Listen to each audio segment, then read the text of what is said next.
déjà, bonjour à tous ceux qui viennent d'arriver et que j'ai pas salué. Donc, je suis Fabien. En principe, si vous êtes client Coban, vous m'avez déjà vu. Je suis responsable commercial au sein de Coban et c'est moi qui vais aujourd'hui vous accompagner sur ce webinaire. Donc, globalement, l'objectif de cette présentation étant de vous parler d'un sujet qui est un peu d'actualité, surtout compte tenu du contexte, pour booster votre taux de transformation. Et juste, je vais mettre un message en interne, ou Léa, si tu m'écoutes, est-ce que tu peux te connecter? Parce qu'en fait, j'ai vu que j'ai fait le partage d'écran, je ne peux plus accepter les personnes. Donc voilà, donc sujet d'actualité comme je le disais, puisque compte tenu du contexte, on a quand même, surtout dans l'environnement B2B, des éléments qui sont un peu tendus, donc on a besoin de gagner en efficacité, en taux de transformation, donc pouvoir améliorer sa performance commerciale tout en gardant les effectifs et le volume que vous avez aujourd'hui. On va travailler, on va aborder le webinaire. Donc, globalement, je vais essayer de le faire en une demi-heure. Donc, à midi, on devrait avoir fini, ce qui nous permettra d'avoir un temps d'échange avec vos questions par la suite. Donc, déjà, de faire un premier état des lieux sur le contexte B2B, la manière de travailler, quels sont les enjeux aussi que l'on a maintenant et comment on peut gagner des points de transfo, en tout cas, sur quoi on va travailler. Par rapport à ça, on ira voir 3 leviers justement que l'on peut activer de manière relativement simple, hein. L'objectif, c'est vraiment qu'après ce webinaire, vous puissiez mettre en place des actions très concrètes. Alors, pour ceux qui ont Coban, vous pourrez activer certaines fonctionnalités si vous ne le faites pas déjà. Mais derrière aussi, sans forcément d'avoir un CRM en interne, de mettre en place une méthode qui vous permette d'activer et d'améliorer votre efficacité. Et puis après, on prendra un temps d'échange. Pour les personnes qui ne connaîtraient pas encore Coban et qui se seraient inscrites, tout simplement, on est une application, Coban, hein, on est éditeur d'un logiciel. Et l'autre objectif, c'est de vous faire atteindre vos objectifs plus rapidement, de vendre plus et d'être plus efficace et d'avoir une meilleure relation prospect-client pour être sûr de garder un maximum, de fidéliser vos clients, d'avoir un maximum d'opportunités et de les transformer. Et c'est justement le focus aujourd'hui. Alors, sans plus attendre, je vous propose d'aller directement sur l'état des lieux. Et j'ai voulu attaquer avec 2 chiffres marquants que vous avez peut-être déjà vus, mais qui sont importants à avoir en tête. Et ça, c'est des métriques, alors je les ai repris, je suis retourné voir, et c'est des chiffres, ce premier, qui évolue assez peu finalement dans le temps, qui a même plutôt tendance à avoir besoin d'augmenter. C'est-à-dire qu'aujourd'hui, il faut savoir que pour clôturer et closer une vente en B2B, ça nécessite au moins d'avoir 5 relances. Alors, c'est pas forcément 5 relances et 5 appels du commercial, mais ça peut être 5 points de contact, 5 relances du commercial ou en direct ou avec l'équipe marketing. Mais voilà, ce qu'il faut noter, c'est qu'aujourd'hui, les ventes, elles se clôturent peu en one shot. Alors, bien évidemment, ça va dépendre de son secteur d'activité, hein. Il y en a qui sont très orientés sur du one shot, mais dès qu'on va rentrer dans des ventes un petit peu plus complexes ou techniques, ce qui est souvent le cas de nos clients, surtout dans les milieux industriels, eh ben, il va falloir avoir un certain nombre de relances et de suivi. Donc voilà, donc si on met ce chiffre-là en relation d'un autre qui est assez parlant, où finalement, il y a des études qui ont été menées, et alors voilà, j'en ai pris une qui était 48, mais ça oscille sur ces secteurs-là. En B2B, les commerciaux abandonnent après une première relance. Alors, c'est pas que les commerciaux ne veulent pas relancer plus, mais en tout cas, ils ne font qu'une seule relance, et derrière, il y a des enjeux qui sont soit de temps disponible, soit des enjeux aussi de suivi, tout simplement parce que l'information n'est pas centralisée, on ne sait pas quand relancer, et ainsi de suite.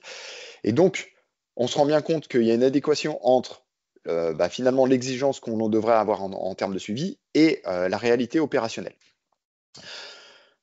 À ces chiffres-là, je voulais rajouter aussi quelques données pour que vous compreniez les enjeux et les impacts que ça pourrait avoir en mettant des choses qui sont relativement simples. La première stat, c'est qu'il y a seulement 8% des commerciaux qui déclarent faire 5 relances et plus dans leur process. Donc, c'est-à-dire que, voilà, qui ont ce suivi, cette méthodologie de mettre ça en place. Également, il y a 63% des opportunités en moyenne que vous avez dans votre portefeuille, donc des devis que vous avez réalisés, des opportunités que vous suivez, qui n'ont pas de projet dans les 3 mois. Donc déjà, ça veut dire que, les commerciaux n'ont pas le temps de relancer ou n'ont pas la méthodologie pour faire le suivi régulier, mais également, c'est que dans le portefeuille, il y a, à la limite, on va dire, 50% de votre portefeuille à minima, où c'est un portefeuille qui est dormant, qui est dans des projets moyen terme, et donc sur lequel il faut peut-être porter un peu moins d'attention, mais en tout cas, surtout se dire ce sont les autres qu'il va falloir prioriser. Également, on a ce qu'on appelle du multicanal, c'est-à-dire quand on relance les personnes, que ce soit par mail et téléphone, ou versus uniquement par mail, on va avoir un gain de 123% d'efficacité. C'est-à-dire que voilà, si vous mixez la relance téléphonique et mail, vous augmentez quasiment par 2 vos chances déjà de pouvoir contacter la personne et de closer vos deals. Et la dernière stat que je voulais mettre en avant, c'est qu'en mettant en place un processus standardisé de suivi, de relance des opportunités, vous augmentez votre chiffre le montant des opportunités gagnées, c'est pas tout de suite du chiffre d'affaires, de 78%. Donc, à partir de là, on se rend compte que globalement, l'enjeu, il est patent, surtout dans les PME, ce qui est aujourd'hui en principe tous les clients, toutes les personnes qui sont inscrites. J'ai regardé, j'ai checké, vous êtes dans un environnement PME. C'est pas tant le manque d'opportunités ou de devis, mais plutôt la méthodologie qu'on va mettre en place et savoir sur quoi faire un focus. Donc, à partir de là, globalement, les enjeux qu'on peut et les conséquences qu'on peut en tirer, c'est déjà, il y a un nombre d'essais, si on va appeler ça comme ça, qui sont insuffisants. C'est-à-dire que voilà, globalement, les commerciaux ne relancent pas assez. Donc les problématiques, on va les aborder dans les points après, c'est comment on peut remédier à ça. Une réactivité qui est souvent pas très réactive, c'est-à-dire que on sait bien que quand il y a des demandes entrantes, l'objectif et l'enjeu, c'est d'être réactif pour traiter la demande si c'est prioritaire, pour pouvoir juste gagner la confiance du client, montrer qu'on est performant et closer les dossiers. Et puis surtout, en fait, si vous ne relancez pas, d'autres le feront et votre prospect ou votre client pourra être tenté d'aller voir la concurrence. Également, une approche fragmentée, ça doit parler à certains d'entre vous, c'est-à-dire que aujourd'hui, vous n'avez pas une vision globale des opportunités, des suivis, où est-ce qu'on en est dans le cycle de vente, ce qui a été prévu de faire, qui s'en occupe et ainsi de suite. Donc ça, on va aussi travailler dessus. Et derrière, alors, c'est un manque de rigueur, oui et non, mais en tout cas, c'est que derrière, il n'y a pas une méthodologie de dire, OK, chez nous, dans notre manière de travailler, ces devis-là, voilà comment on les relance. On met en place un process, un suivi qui est clair, de se dire quelle est la responsabilité du commercial de suivre, est-ce que le marketing doit reprendre un moment, combien de temps on relance, et ainsi de suite. Donc l'objectif, c'est vraiment, pour ce webinaire, je voulais travailler sur l'ensemble de ces points, en prenant 3 leviers qui permettent de travailler là-dessus. Alors, je vais devoir accepter des personnes. Hop. Hop là, voilà. Donc, il y a un peu de monde aujourd'hui. C'est plutôt une bonne chose, c'est que le sujet intéresse. Donc voilà, je reprends sur ces points-là. Donc on va vraiment travailler ça, regarder ensemble comment vous allez pouvoir, de manière assez pragmatique finalement, ressortir de ce webinaire et de mettre en place les enjeux. Pour les personnes qui viennent d'arriver, et puis même celles qui participent, il y aura le replay qui sera envoyé avec la présentation. Et encore des personnes qui arrivent. Hop là. Donc, si je reprends la suite, je vais avoir, voilà. Donc, sur les enjeux, le premier, déjà, qui est principal et central, si vous ne le faites pas aujourd'hui, si vous n'avez pas ça en place, concentrez-vous sur ce point-là. Ça vous fera gagner déjà des points de croissance, d'efficacité sur vos équipes. Donc derrière, les autres enjeux seront du plus, mais vraiment, il va falloir que vous travailliez sur ce sujet qui est que globalement, en fait, dans beaucoup de PME, eh ben, il n'y a pas de suivi centralisé des opportunités et des devis. Ça va être éclaté soit dans des fichiers Excel, dans la boîte Outlook, parce que les commerciaux vont suivre leur portefeuille, les suivis par rapport à ça. Donc ça veut dire que en fait, c'est dans leur tête. Les devis peuvent être faits dans un ERP. Aussi, il y a beaucoup de process ou d'entreprises où finalement les commerciaux, on les demande, vont demander à ce que les chiffrages à côté. Donc ça peut être le bureau d'études, l'administration des ventes, leur assistante qui va s'en occuper. Le devis peut être fait en attente, pas suivi, a été envoyé, mais derrière, il n'y a pas de vision globale de là où on en est, où est-ce qu'on se trouve dans le cycle de vente et comment on le suit. Donc déjà, le premier point, c'est de centraliser tout ça dans un pipeline qui soit clair et facilement lisible. Donc, dans cette centralisation, il va avoir besoin de savoir, bah voilà, ce que j'ai mis, hein, qui gère le devis, ok, savoir qui est responsable de ce devis-là, hein, donc pas laisser des devis qui soient dans la nature sans personne affectée. Depuis combien de jours il est dans le processus, quelle est la prochaine action, quelle est la probabilité de signature, son montant, et ainsi de suite. Donc ça, si vous avez un CRM, c'est vraiment le cœur du réacteur d'un CRM pur sur la partie vente. Donc là-dessus, normalement, si vous avez un CRM, vous devez avoir cette vision-là. C'est pas parce que vous avez cette vision qu'elle est à jour. Donc là aussi, il y aura un enjeu pour les équipes de les tenir à jour. Si vous n'avez pas de CRM, en principe, vous avez travaillé un fichier Excel. Alors, les commerciaux le font en principe de manière autonome et ils sont proactifs par rapport à ça. Mais si vous, en tant que manager, vous n'avez pas une vue centralisée, mise à jour de ce portefeuille, c'est relativement fastidieux pour savoir là où il faut mettre l'effort, qu'il faut relancer et quand. Ensuite, il faut planifier des relances systématiques. Alors, bien évidemment, soit vous définissez des règles en interne, de dire, OK, un devis doit être relancé selon à telle date et ainsi de suite. Ou mieux, c'est d'avoir un processus qui va être automatisé, qui va permettre de gérer soit les relances automatiquement pour les commerciaux, c'est-à-dire que finalement le commercial n'a même pas besoin de s'en préoccuper. Et je vais vous montrer comment on peut faire ça dans Coman notamment, parce que souvent il y a des notions qui sont importantes dans la délégation d'une automatisation, c'est qu'on perd le côté humain. Mais ça, je vous en reparlerai juste après. Donc, soit on va déléguer complètement le process sur certains types de devis, hein. Typiquement, dans Coban, on a la possibilité de faire ce qu'on appelle des relances automatiques de devis intelligentes. Et ça peut être se dire, bah, tous les devis qui sont inférieurs à 1 500 euros, selon votre panier moyen, bien évidemment, mais de se dire, tous ces devis-là, en fait, c'est des petits devis, c'est du réassort, c'est des ventes complémentaires, c'est du matériel. Les commerciaux, ils en ont plein, mais ils ne peuvent pas les relancer. Bah, tout cela, en fait, on va les relancer de manière automatisée parce que derrière, il n'y a pas de plus-value à ce que le commercial passe du temps dessus. Et ce qu'on constate, alors en fonction des clients, mais on a une augmentation naturelle du taux de transformation sur ces devis-là qui va osciller entre 8 et 15%, rien que par de la relance automatique. C'est-à-dire aujourd'hui des devis qui dorment, tout simplement, que vous n'activez pas, et ben vous pouvez aller chercher 8 à 15% de taux de transformation naturellement sans rien faire, entre guillemets, juste en automatisant. L'autre point, c'est un facteur qui est de plus en plus accepté en B2B, c'est de mettre en place de la signature électronique. C'est-à-dire vous envoyez un devis avec votre client, il peut le consulter en ligne, il peut simplement dire à la fin du devis, OK, je le valide, et là, il reçoit un code sur son portable pour bien valider que c'est la bonne personne. Et derrière, en fait, on enlève toute la friction de faut imprimer, faut signer, faut tamponner, faut rescanner, et ainsi de suite. Donc, voilà. Par rapport à ça, vous avez déjà 3 leviers. Donc, centraliser le pipe, mettre en place un système de relance structuré, qui peut être automatique ou pas, mais en tout cas, structurer votre démarche. Et la signature de vie électronique, ça aussi, ça fait gagner du temps. Et donc, avec en mettant en place ces actions-là, bah, voilà, globalement, vous n'oubliez plus d'opportunités.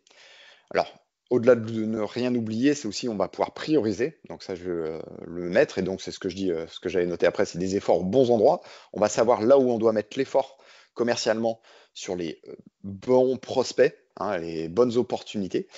Et surtout, ça nous permet de gérer des cycles de vente qui vont être plus courts, parce qu'en mettant l'effort aux bons endroits, on va pouvoir relancer au bon moment et donc éviter que les dossiers traînent. Donc par rapport à ça, je voulais vous montrer comment on fonctionne dans Koban. Alors, les clients Koban, vous connaissez cet écran, hein, globalement, c'est un tunnel de vente. Donc, non, hop là, c'était celui-là que je voulais vous montrer avant. Ça, c'était là où je m'étais mis. Donc là, ça, c'est un tunnel de vente. Dans Koban, on peut en avoir plusieurs. L'objectif, c'est de construire ce tunnel de vente avec les étapes qui correspondent à vos grandes étapes de suivi de vos clients et des dossiers et des prospects. Donc là, typiquement, j'ai 4 étapes assez classiques à qualifier: qualification technique, chiffrage interne, en égo. Donc avec cette vue, ça me permet de savoir aujourd'hui combien est-ce que j'ai de dossiers dans chacune des étapes, où est-ce que j'en suis, comment j'avance dans mon processus. Et donc, typiquement, si je regarde, alors on va prendre plutôt sur la fin du cycle, donc en égo, j'ai 3 opportunités actuellement dans cette étape, hein, donc voilà, on a une vision.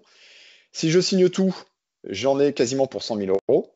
Et en montant pondéré, parce que là, on va avoir une notion de probabilité de signature, je suis à 78 000 euros. Donc, on sait que quand on fait la revue de portefeuille, donc nous, le lundi matin chez Coban, on va pouvoir se dire, OK, sur quoi on doit faire le focus. Donc, on peut tout de suite se dire, on va regarder plutôt ce qui est en égo, parce que c'est là ce qui est censé normalement signer plus rapidement. Donc là, dans mon portefeuille, j'ai relativement peu d'affaires, hein, j'ai un suivi qui est simple. Mais quand on commence à en avoir beaucoup, je vais pouvoir aussi appliquer des tris. Alors, soit par rapport à la probabilité, parce qu'on a envie de savoir là les dossiers le plus faciles à aller chercher, soit on est en retard un petit peu sur les objectifs de chiffre d'affaires et je peux trier par montant. Donc derrière, avoir une vision vraiment en ayant en haut du tunnel toutes les opportunités les plus importantes en termes de chiffre d'affaires et savoir si on peut mettre des actions derrière ou ainsi de suite.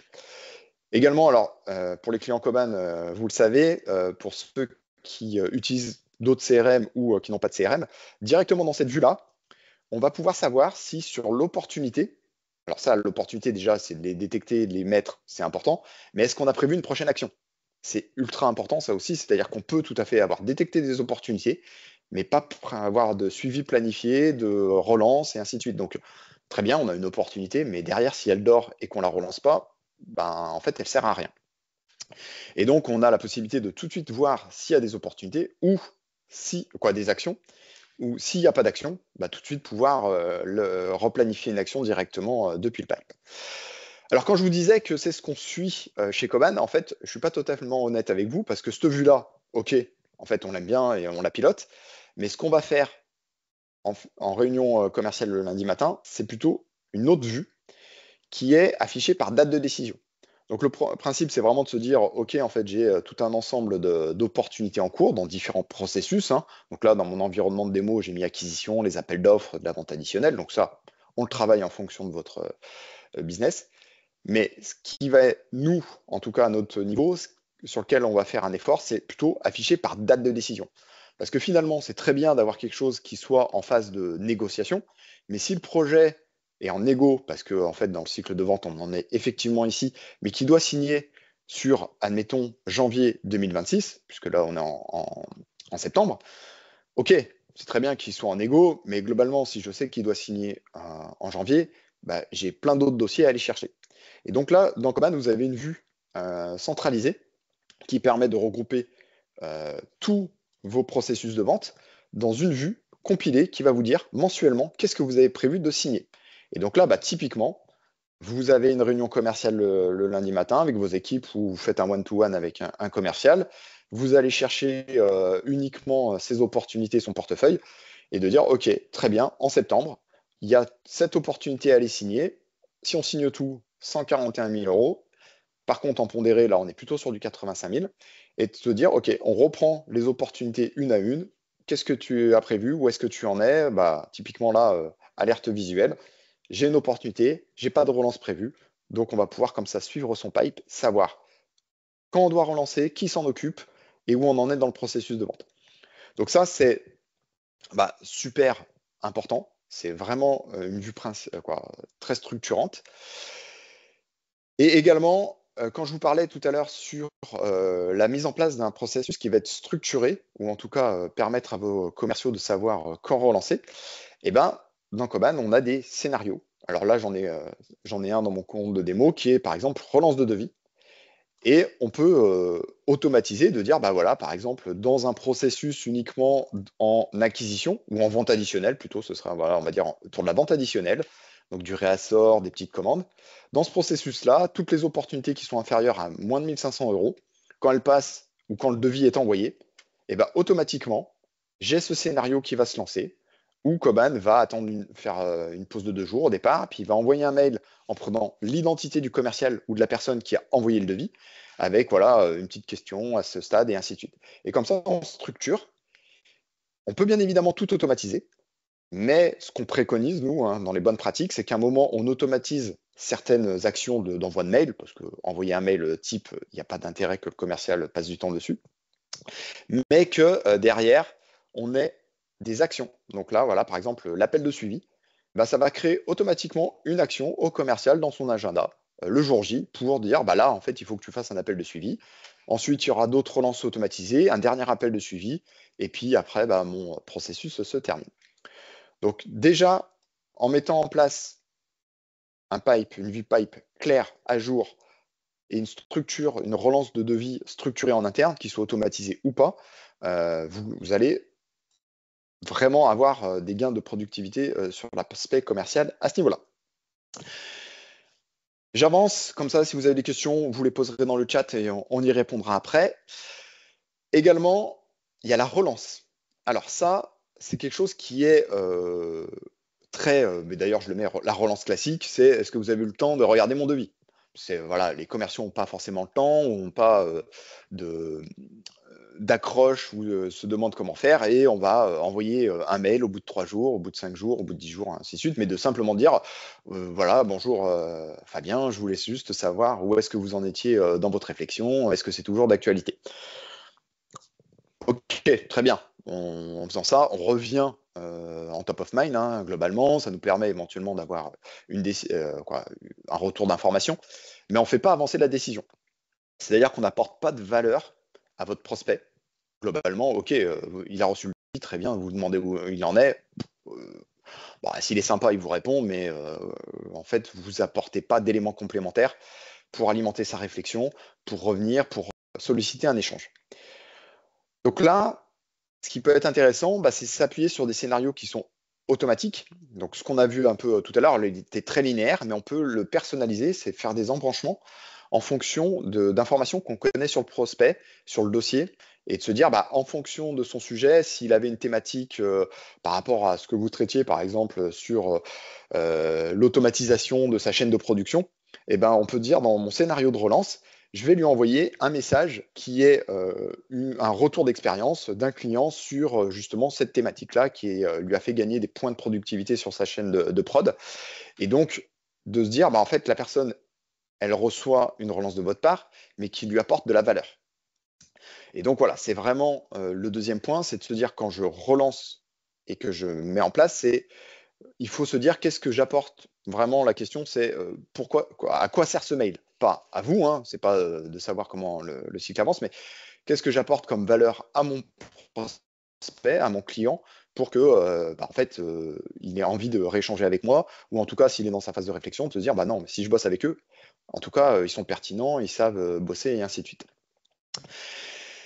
Également, dans le pipe, ça souvent on le fait, on va mettre des scorings sur la probabilité de signature.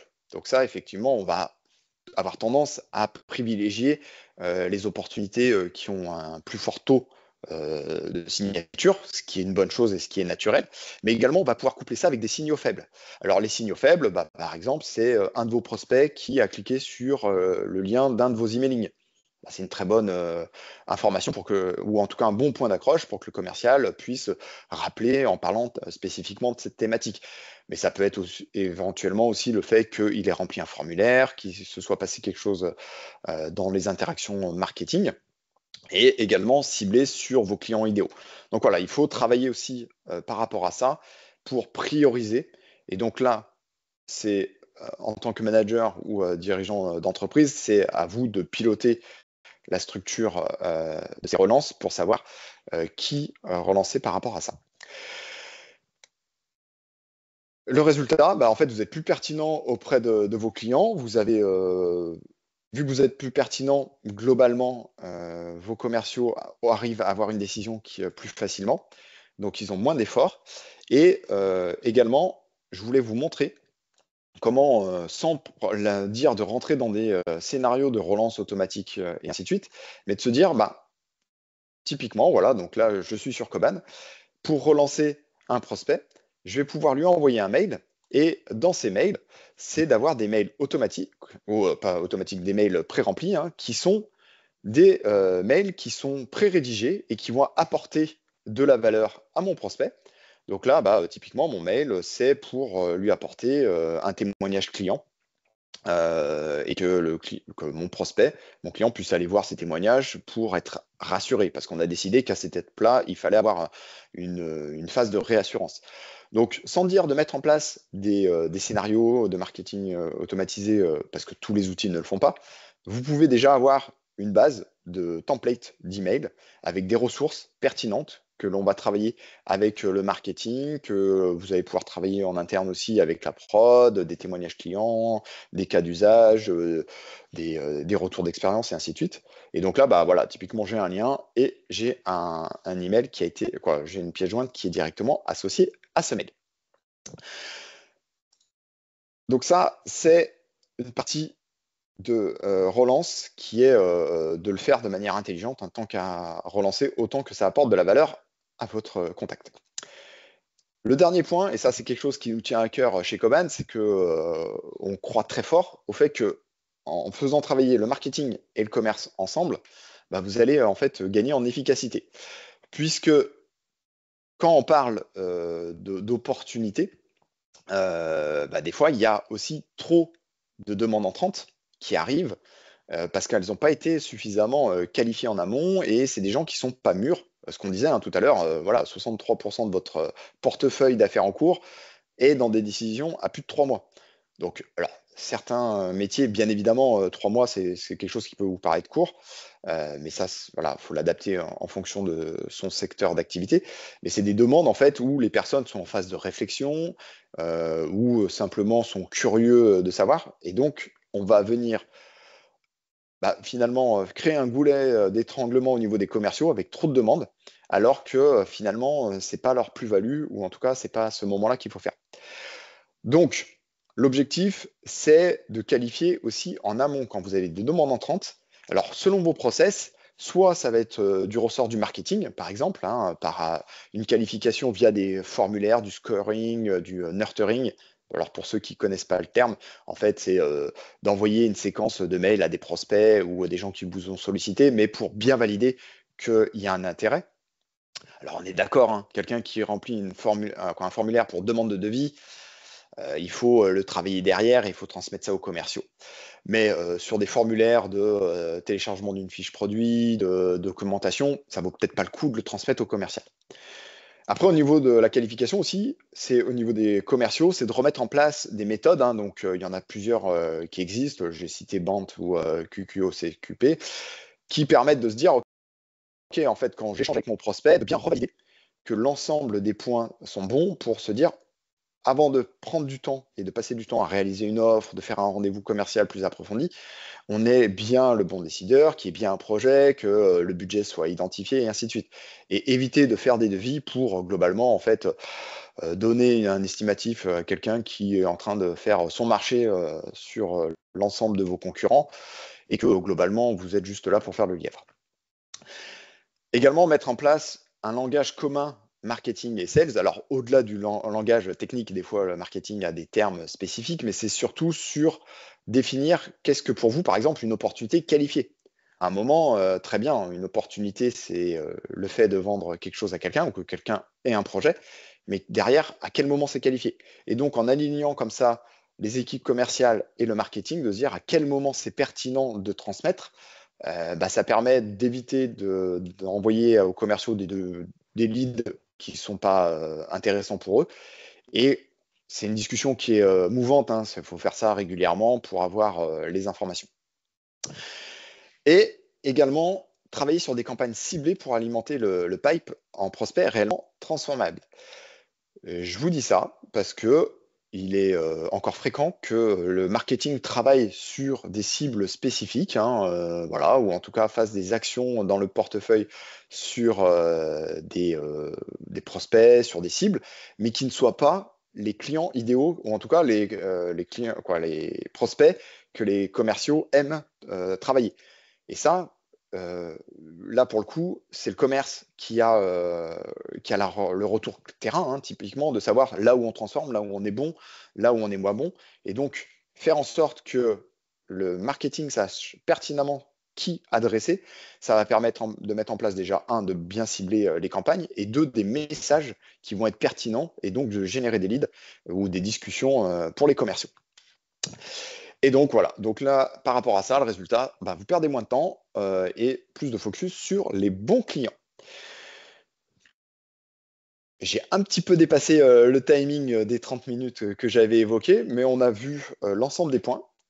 Et comme pour finir cette slide, quoi, ce webinaire, on vous avait dit que vous alliez avoir un contenu exclusif. Donc, si vous souhaitez, vous allez pouvoir télécharger. Donc, vous pouvez scanner le QR code, mais également dans le chat, Léa ou Céleste va vous mettre le lien direct hein, si vous n'avez pas envie de scanner. Mais ça va vous permettre d'accéder à un guide où vous allez avoir 5 modèles complets donc, de trames qu'on a travaillé selon différents cas d'usage, de scénarios. Vraiment avec les messages, le timing des messages, quel type de message envoyer, donc est-ce qu'on fait du mail, un call et ainsi de suite, avec pour les emails, même des templates d'emails pré-rédigés, ce qui vous donnera, soit vous pouvez les reprendre tels que et les réutiliser, soit vous les adaptez en fonction des ressources que vous avez disponibles en interne ou pas, et même si jamais vous n'avez pas certaines ressources, parce que voilà, des fois on parle de témoignages, de cas clients et ainsi de suite, et ben en interne, de voir avec la personne en charge du marketing pour qu'elle produise du contenu par rapport à ça. Mais là, ouais, vous avez une séquence très pragmatique, vous allez pouvoir avoir les templates, donc n'hésitez pas à copier. On vous donne le copywriting, vous y allez, et ce sera très efficace et pragmatique.